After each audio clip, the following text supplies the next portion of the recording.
Hello, and welcome again to Random Events in History. Today's event is a little darker than the usual ones, and revolves around the week of September 29th, 1982. I am talking, of course, about the Chicago Tylenol murders. Let's begin. On September 29th, 1982, Mary Kellerman woke up with a cold, and as per the norm, her parents gave her a capsule of Tylenol to ease her pain. Shortly afterwards, however, it claimed her life. Later the same day, Adam Janus met a similar fate after taking a Tylenol, and Adam's brother Stanley and Stanley's wife were both dead within 2 days' time after taking Tylenol out of the same bottle that Adam did.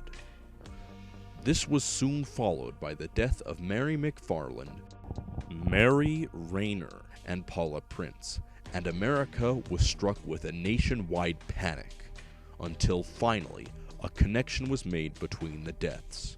The Tylenol capsules taken by the victims were laced with cyanide doses toxic enough to kill thousands. The killer had tampered with the bottles from in and around the Chicago area, taking the bottles off the shelves, injecting the gelatin capsules with potassium cyanide, and leaving them to the general public to die from.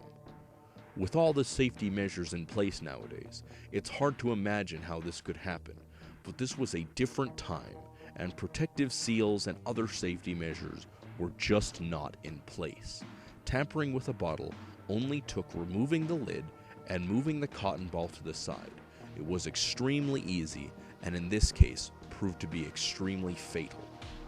Johnson & Johnson then issued an immediate warning to all places Tylenol was available, and then a few days later initiated a mandatory nationwide recall of the more than 30 million bottles in circulation, and offered to exchange any bottles purchased for ones with solid tablets instead of the gelatin-like ones that were in circulation. During the mass recall, 3 additional bottles that had been tampered with were located, bringing the total of 8 bottles that were tampered with in the Chicago area. What makes this all the more horrifying is that whoever caused this mass panic was never caught, although a James William Lewis claimed he was the culprit and demanded $1 million to stop his killing. However, there was no proof to connect him with the murders, and instead he served 13 years in jail for extortion.